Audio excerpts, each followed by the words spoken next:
नमस्कार दोस्तों, मैं रश्मि द्विवेदी प्यारी टेल्स में आपका बहुत बहुत स्वागत करती हूँ। दोस्तों, आज मैं आपके लिए लेकर आई हूँ मुंशी प्रेमचंद जी की एक और कहानी, सुभागी। कहानी आपको पसंद आए तो कृपया वीडियो को लाइक कर लीजिएगा, चैनल को सब्सक्राइब ज़रूर कर दीजिएगा। तो शुरू करते हैं आज की कहानी, सुभागी। और लोगों के यहाँ चाहे जो होता हो, तुलसी में तो अपनी लड़की सुभागी को लड़के रामू से जौ भर भी कम प्यार न करते थे। रामू जवान होकर भी काठ का उल्लू था। सुभागी 11 साल की बालिका होकर भी घर के काम में इतनी चतुर और खेती बाड़ी के काम में इतनी निपुण थी कि उसकी माँ लक्ष्मी दिल में डरती रहती कि कहीं लड़की पर देवताओं की आंख न पड़ जाए।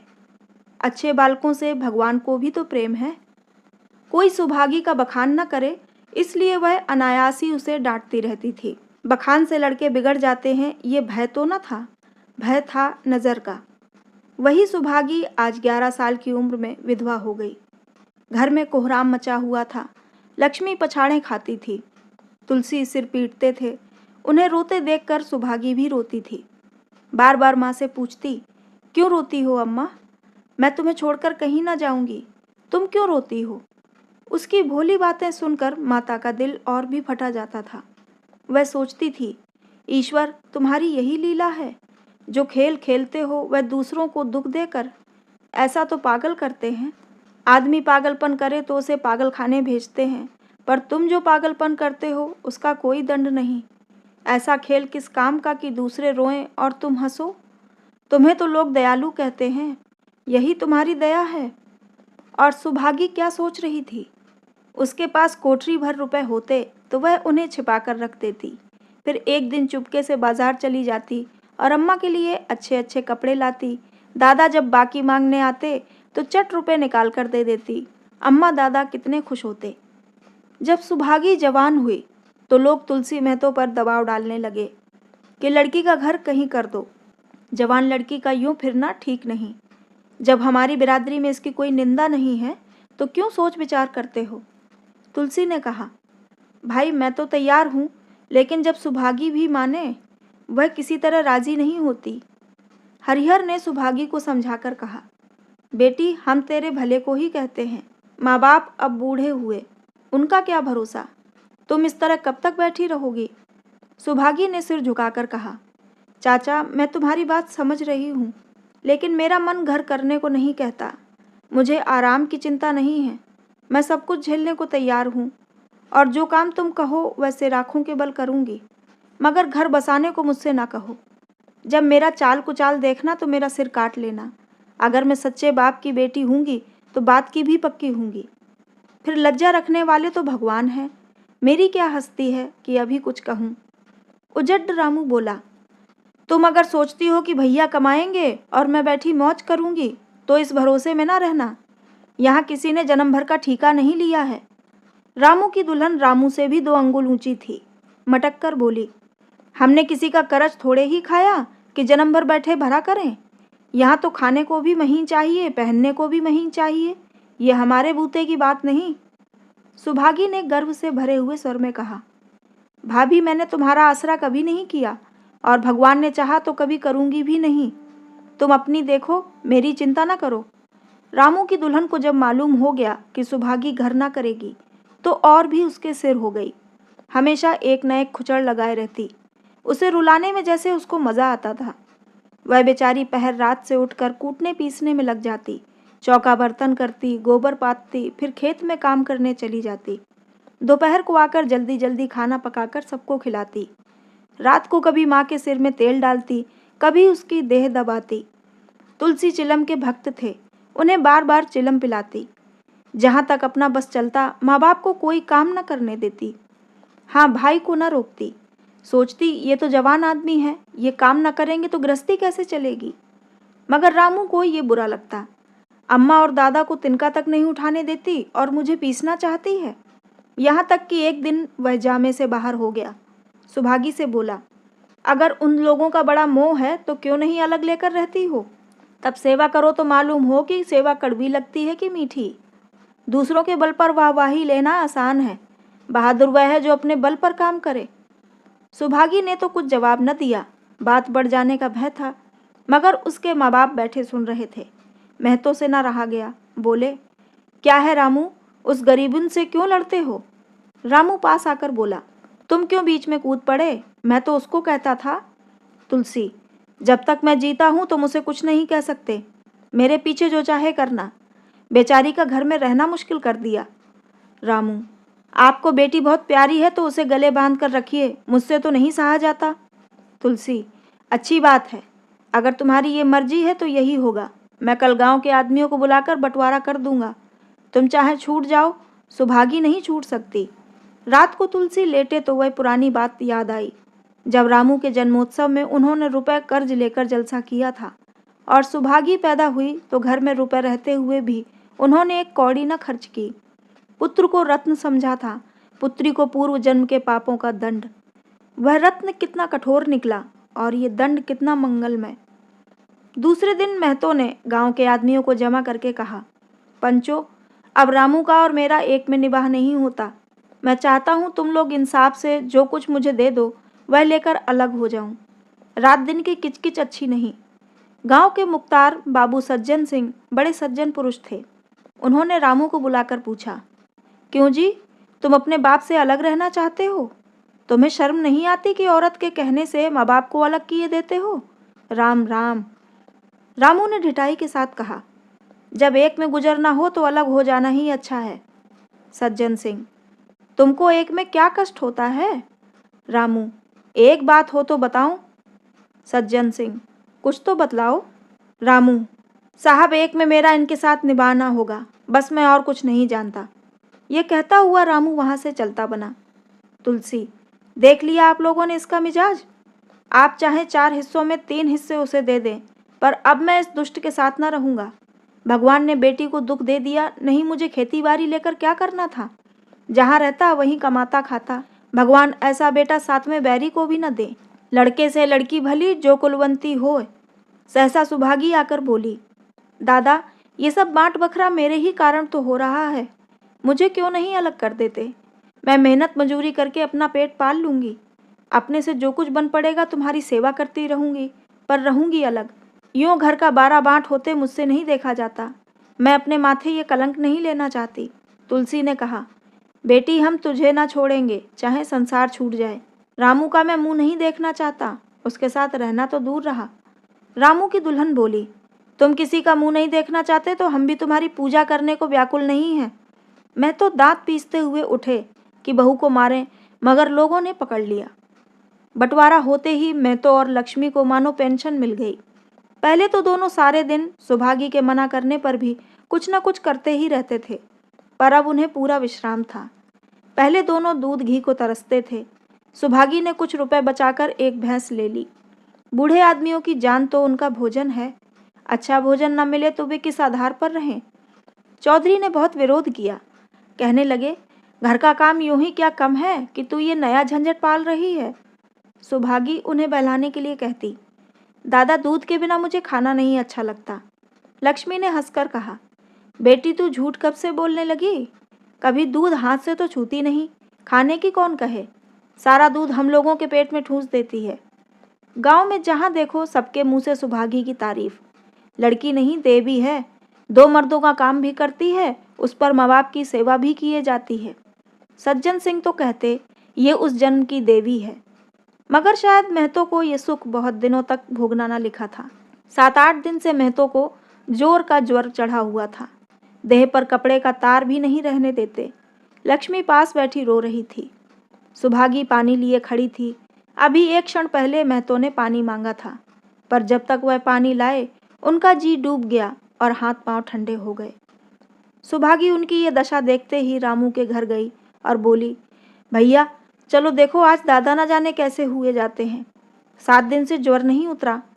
रामू ने चारपाई पर लेटे लेटे कहा, तो क्या मैं डॉक्टर हकीम हूँ कि देखने चलूँ? जब तक अच्छे थे तब तक तो तुम उनके गले का हार बनी हुई थी, अब जब मरने लगे तो मुझे बुलाने आई हो। उसी वक्त उसकी दुल्हन अंदर से निकल आई और सुभागी से पूछा, दादा को क्या हुआ है दीदी? सुभागी के पहले रामू बोल उठा, हुआ क्या है, अभी कोई मरे थोड़े ही जाते हैं। सुभागी ने फिर उससे कुछ न कहा, सीधे सज्जन सिंह के पास गई। उसके जाने के बाद रामू हंसकर स्त्री से बोला, त्रिया चरित्र इसी को कहते हैं। स्त्री, इसमें त्रिया चरित्र की कौन सी बात है? चले क्यों नहीं जाते? रामू, मैं नहीं जाने का। जैसे उसे लेकर अलग हुए थे वैसे उसे लेकर रहें। मर भी जाए तो न जाऊं।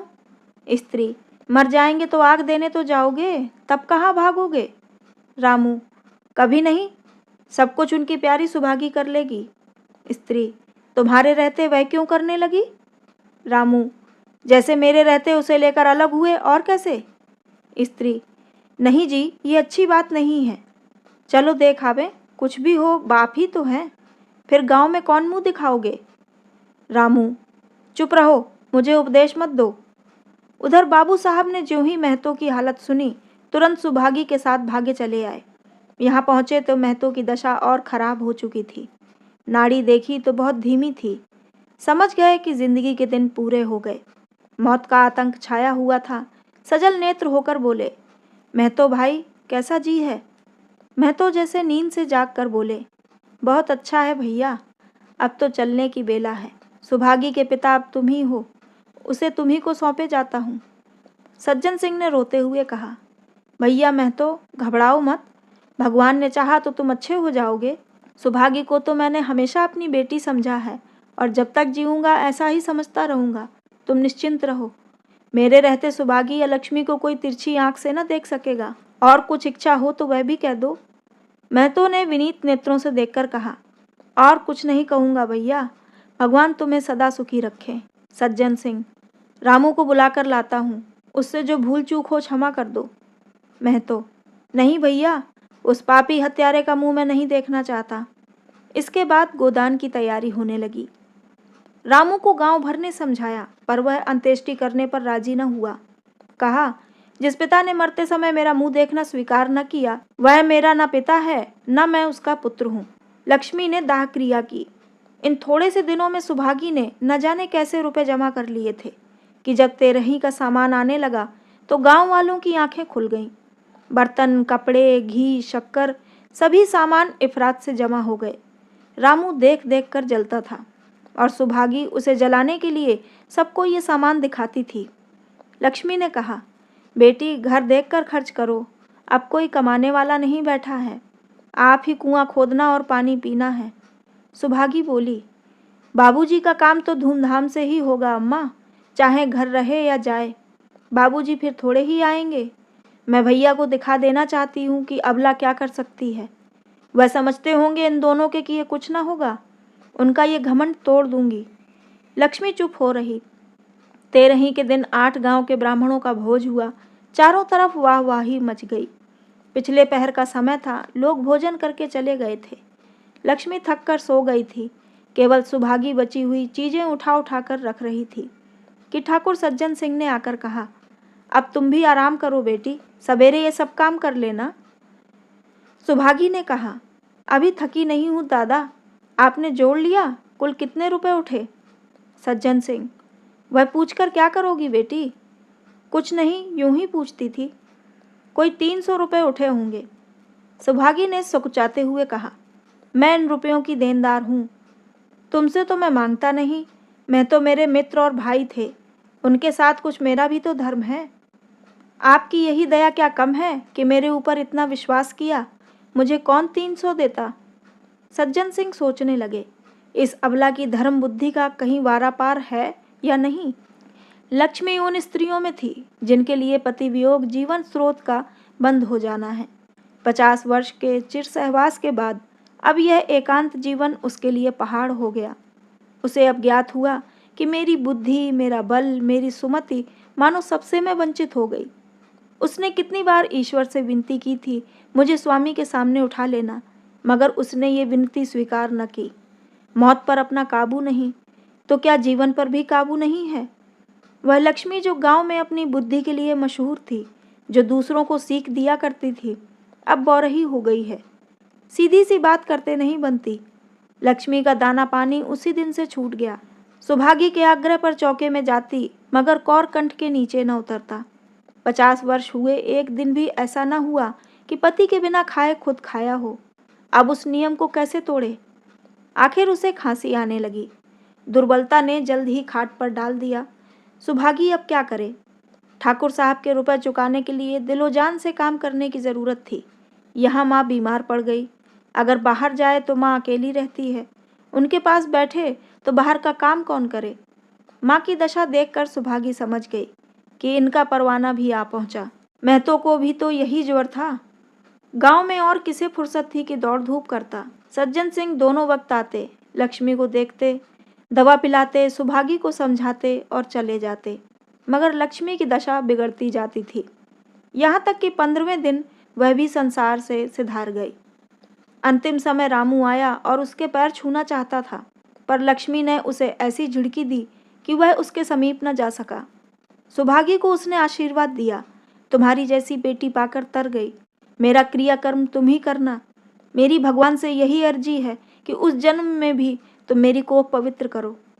माता के देहांत के बाद सुभागी के जीवन का केवल एक लक्ष्य रह गया, सज्जन सिंह के रुपए चुकाना। 300 रुपये पिता के क्रियाकर्म में लगे थे, लगभग 200 रुपये माता के काम में लगे।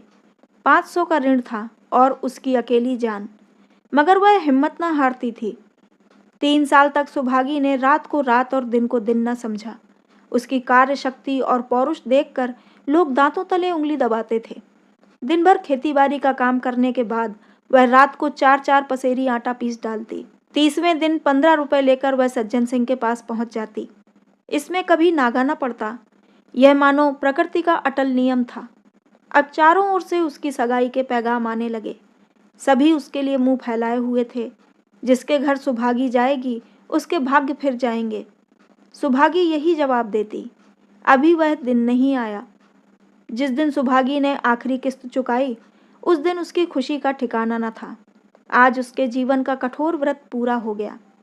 वह चलने लगी तो सज्जन सिंह ने कहा, बेटी तुमसे मेरी एक प्रार्थना है। कहो कहूँ, कहो ना कहूँ, मगर वचन दो कि मानोगी। सुभागी ने कृतज्ञ भाव से देखकर कहा, दादा आपकी बात न मानूंगी तो किसकी बात मानूंगी। मेरा तो रोया रोया आपका गुलाम है। सज्जन सिंह, अगर तुम्हारे मन में ये भाव है तो मैं ना कहूँगा। मैंने अब तक तुमसे इसीलिए नहीं कहा कि तुम अपने को मेरा देनदार समझ रही थी। अब रुपए चुक गए, मेरा तुम्हारे ऊपर कोई एहसान नहीं है, रत्ती भर भी नहीं। बोलो कहूँ। सुभागी, आपकी जो आज्ञा हो। सज्जन सिंह, देखो इनकार न करना, नहीं मैं फिर तुम्हें अपना मुंह न दिखाऊंगा। सुभागी, क्या आज्ञा है। सज्जन सिंह, मेरी इच्छा है कि तुम मेरी बहू बनकर मेरे घर को पवित्र करो। मैं जात पात का कायल हूँ, मगर तुमने मेरे सारे बंधन तोड़ दिए। मेरा लड़का तुम्हारे नाम का पुजारी है, तुमने उसे बारहा देखा है। बोलो मंजूर करती हो। सुभागी, दादा इतना सम्मान पाकर पागल हो जाऊंगी। सज्जन सिंह, तुम्हारा सम्मान भगवान कर रहे हैं बेटी, तुम साक्षात भगवती का अवतार हो। सुभागी, मैं तो आपको अपना पिता समझती हूँ। आप जो कुछ करेंगे मेरे भले ही के लिए करेंगे। आपके हुक्म को कैसे इनकार कर सकती हूँ। सज्जन सिंह ने उसके माथे पर हाथ रखकर कहा, बेटी तुम्हारा सुहाग अमर हो। तुमने मेरी बात रख ली, मुझसे भाग्यशाली संसार में और कौन होगा। तो दोस्तों ये थी कहानी सुभागी। आपको कैसी लगी कमेंट में ज़रूर बताइएगा। चैनल को सब्सक्राइब ज़रूर कर लीजिएगा। तो मिलते हैं अगली कहानी में। धन्यवाद।